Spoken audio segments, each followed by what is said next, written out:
Well, folks, a lot can be said here, okay? Now, we know that this will be the fight that's never going to happen in women's MMA. And, of course, we don't want it anymore because we know what Chris Cyborg would ultimately do to Megan Anderson. It'll be total destruction. But the 145-pound division as a whole is in a lot of trouble. Oh, a lot of trouble. Welcome to the Coach Shelton Harrison 145-pound division no love list. Stay tuned. And just enjoy the rest of this day and have everything good. Can we still get the drop? Listen. Coach, they got it. Can we say we are the Shevchenko sisters and you're watching Coach Shelton Harrison? That's easy. We are the Shevchenko sisters and you're watching Coach Shelton. Yeah, you're watching it. It was there. That works, Coach. Perfect. That's beautiful. All right. LDBC, LDMMAC. This is your boy Coach Shelton Harrison. You're live on the Coach Shelton Harrison Combat Sports Show Live. Now, of course, guys, welcome to the Coach Shelton Harrison Featherweight No Love List. Now, of course, if they're on the Featherweight No Love List, that means that they're on the Coach Shelton Harrison overall No Love List. That means that these fighters, they don't get any love. Now, I'm so sick and tired of people always talking about how the 145-pound division don't have any talent. How the 145-pound division is not intriguing, it's not exciting. But I got to question these people, and I got to ask them: have you guys ever done any research in the 145-pound division? Okay, I mean, do you know how many judokas, how many BJJ practitioners that are black belt in a 145-pound division? How many Muay Thai specialists you have? How many boxers you have in the 145-pound division? The talent pool in a 145-pound division is probably the vastest in all the other divisions, okay? But they get the bad knock on them because, they're not celebrities. They're not models. They're not wearing thongs up the crack of their asses. These ladies, they're here to fight. And I've interviewed a few of these ladies, many of these ladies. I've interviewed Angerfist Blenko. I mean, she's with Bellator. But, Arlene Blenko, she had started calling out Chris Cyborg years ago. Now, Arlene, really wanted to get that fight. She wanted to get into the UFC to fight Cyborg. She wanted that fight. But, the UFC and the powers that be, they felt that Anger Fist, I guess her fist wasn't angry enough. I don't know. Because, Arlene is definitely, right there. She's a good opponent. People say, well, Arlene's got 7 losses. Yeah, but, she's got 10 wins. And as a female, 10 wins in MMA is hard to do. It just is, okay? Arlene Blenko she's a solid opponent. She's very solid. Okay, her boxing is through the roof. She is a former boxer. She still boxes on the side. Arlene Blenko can bang. She can bang. This girl got power in her hands. She's very good. And, she took Julia Budd the distance both times, Blenko is real. But for whatever it is, man, they look at fighters like Blenko and they pretty much go, oh, well, no, we don't want any Blenko. She don't have the look we're looking for. Folks, it's so blatant right now that these ladies, they get no love. It's so blatant that it almost sucks, man, that they're so talented that their talent gets overshadowed by what people think they should look like, and then who's to say that these ladies aren't beautiful? What is beauty? People make me sick about what they think beauty is, okay? I got a different perception of it. Then you got Cindy Dandois. You hear the terminology, soccer mom. You hear, she don't look like she can fight. She's not athletic. Her stand-up is good enough. But, unfortunately, Cindy has amassed 12 wins in MMA. She's got 12 wins and she's beat some of the top talent in the game. Okay, Cindy has beaten some of the top talent in the game. Cindy Dandois cannot be denied. And I was wondering, okay, I knew for a fact that they wouldn't get Cindy. Because, see, they're still upset over Cindy about that fight with Alexis Davis, And the girl, she broke her foot. She broke her foot. She had to go down to 135 pounds, to even accept the fight. And, hey, Cindy understood what was going on. She took a chance, okay? She took a chance to fight at bantamweight to try to fight. I mean, she took that chance. And, it just didn't pay off. But now they have a 145-pound division. I mean, it would make sense, man. Cindy is a very animated character. Cindy Dandois can sell a fight, man. She can sell a fight. She can sell a fight like no other. And, she's a polarizing character. Even at weigh-ins, she's very polarizing. She dresses up, man. And she makes, the fans are engaged with Cindy Dandois. maybe she don't have the model look that people look for, I mean, I don't find Cindy unattractive. I think she is attractive, I think Arlene's attractive. I think they have their own levels of attraction that you just have to find. But see, that's relative to the person. Cindy can fight. This Belgian girl can fight. And you get in there, you get in there in a bout with Cindy, you might damn near get your ass submitted messing with Cindy. And you got Pam Sorenson, veteran. She's been around the game for a while, Pam Bam has been around. Pam Bam has a very impressive resume. Her resume is not bad. Pam has had some ups and downs, but she's a solid featherweight. And she's so solid. I mean, she lost to the great Ediane Gomez, and she lost to Shanna Young, who, Shanna's been inactive for a long time. And I think Shanna, actually, got an injury, So Shanna Young was good. When Shanna Young was actually active, Shanna Young was a good fighter. So Pam has lost to, quality opponents, Pam is solid, and I guarantee you put Pam in there with any of these young talent, I guarantee you Pam can beat a majority of the young talent that they brought in. I guarantee you Pam could. I promise you that Pam can go in there and decimate a lot of this young talent, or some of this talent that, that's appealing on the eyes, that look good. Pam will go in there and whoop some ass with these girls. Pam Bam looking for a fight, man. She been calling out Chris Cyborg. I think Pam been calling out for over 2 years now. Okay, Pam has really actively wanted that fight. This is not a joke. Pam is not playing around, okay? She's willing to get in there and mix it up. She wants to fight the best. See, you have too many of these fighters, man, that they're about the sport. They're actually about what they do. They love what they do. They're not here to wear bikinis and thongs. That's not Pam. Pam is here to get in there and fight. Pam not even worried about the paycheck. I mean, I know the pay is important, but Pam's not one of those fighters she complains about how much she's getting paid. Pam really has a deep love of mixed martial arts. But see, they're not going to give this woman a chance. They're not trying to, because they know that Pam is actually a good fighter, and that Pam would go in there and embarrass some of this young talent, this young supermodel talent. And that's what I call it, the supermodel talent, okay? Yeah, oh yeah. And they ain't going to do it.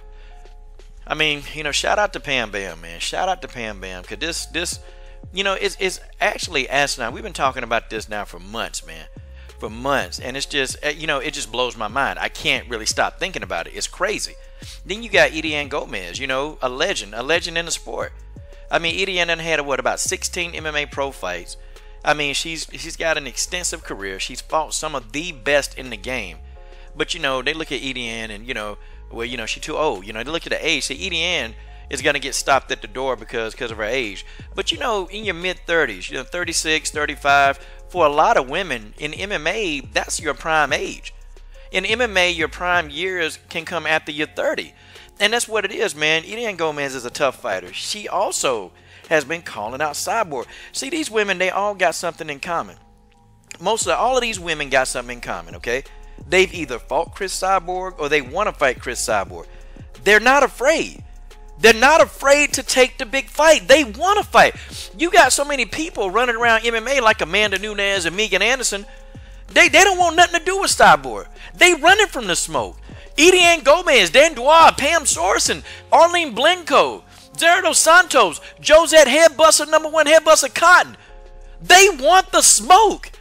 They want that smoke. They want the smoke. Then you got Zerdo Santos. Tough as nails. And I knew for a fact that she was going to get picked. I knew it. Nah, man, she didn't. And, and she's probably, it's going to be a while, man. She's probably never going to get her opportunity. And it's amazing, they signing people left and right on a contender series. And it's like, okay, so why not offer some of these girls a chance to fight on the contender series? They're giving out contracts. He's giving out more contracts than he's ever given out. No, man, these girls are a threat, man. These girls, they feel like that they are a threat to their bottom line. Zero dos Santos can bang.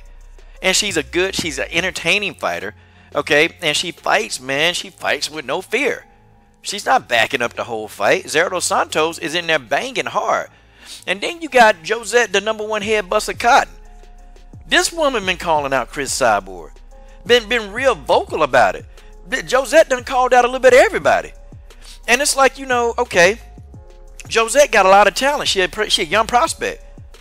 So why not? Why not try to mature this talent? She entertaining. She fun to listen to. She's going to sell fights. Like, It baffles me. And, you know, she can fight. She got a nice little scrap. Josette got to go in and she got to prove. She got to beat Kayla Harrison. She's got to go in there and beat Kayla Harrison and to me, for the UFC to take her seriously. I think if she beat Kayla Harrison and she beat her decisively, I think they'll take her seriously. That's a tough road. She's got a tough mountain to climb in Kayla Harrison, and it is not going to be an easy task. Okay, I love Josette, but I think she's in for a fight, and I think, you know, she got the ability to do it, but she's going to have to get in there, man. She got to smoke this girl. Okay, the UFC will take Josette seriously. But, you know, it's amazing, man. You know, you got to go through all of that. You got to go through every bit of that, man, so they'll take you seriously. Then you got Faith Van Duyn, who already stepped up and fought Cyborg. Wasn't afraid of that smoke when Amanda Nunes, you know, Nunes been afraid of the smoke. She been afraid of the smoke, man. Faith Van Duyn stepped in there and fought Chris Cyborg. I mean, you would think, man, and Faith, her style is very entertaining. Faith Van Duyn has a lot of skill set. But again, you know, she's going to fall victim. She's going to fall victim of mostly all the women on this list. Okay, they don't look a certain way. You know, and actually, you know, their young talent, they don't want a lot of this old talent beating up on this young talent. Because, see, in their minds, the old talent, the older talent, the over 30, they don't have a lot of years left. So they can't maximize profits with these older talents. So you have somebody older in there beating up your young talent, that they don't like it. So they're afraid. And then before Gabby Holloway got signed by Bellator, Gabby Holloway was wanting the action from Chris Cyborg. Gabby Holloway and LaToya Walker, when they were going at each other, they wanted that smoke. But it's like, you know, nobody was taking them seriously, or, you know, of course, Gabby Holloway, again, didn't fit a certain bill. See, all these women got something in common, man. Most of them either thought they wanted Chris, they wanted to deal with Chris, they wanted that action. But you know what? The UFC didn't take them seriously, or didn't think that they could sell or market, which it's a lie, man. Look, I done seen some of the most entertaining fights, and it's been featherweights fighting each other. I've seen some of the most entertaining fights, and it came at the featherweight division and the strawweight division. A lot of skill set in the featherweight division. And then you got Zola Frosto. Okay? I mean, yeah, she's got a kickboxing background, but, you know, I mean, she's got, 13 wins in MMA. She got 13 wins in MMA, experience, you know, got a lot of skill. And you know what? She's easy on the eyes, but the girl can fight. She can fight. No love. And then you got Liz Phillips. I know Liz, you know, she's got a few wins and she's got some losses. You know, she's got 6 losses. She's got 8 wins, some questionable losses. I mean, she's been around. But, you know, this is an improved version of Elizabeth Phillips. You know, she's got experience. She's a veteran. You know? And even, you know, let Liz prove herself. You know, like, hey, let her prove herself. Let some of this young talent see if they can deal with her. And she got a loss already to Leah Lesson. You know, she took a loss to Leah. And then I can't remember the other girl she took a loss to. But, you know, a lot of fighters got losses in MMA, man. And Liz is a good veteran. She's a strong veteran. You know, she can fight. I mean, she fights well. But, you know, these people, they're overlooked. They're completely overlooked. They don't want these fighters. The ones, actually, they know, okay? So then you're not going to sign them into a bad deal. They're actually smart enough to understand the business aspect. They know. Because every one of these fighters that I've interviewed, all of them understand. They say, well, it's business. You know, they think one way, I think another way. Business. But these fighters can bang. And the UFC, they think that these fighters will mess with their bottom line. Welcome to the no love list, y'all. Welcome to the no love list. You'll never get loved. You're never going to get a fair shake. Yet nobody. They're going to talk junk about you. Okay? You're going to be a martyr. Okay? And y'all going to suffer. You guys are going to suffer. You guys are going to have to put it down. You guys are going to have to stay strong. All of you guys. And I know you guys watch my channel. Y'all got to stay strong because I'm telling y'all, they're not going to give you opportunity. They're just not.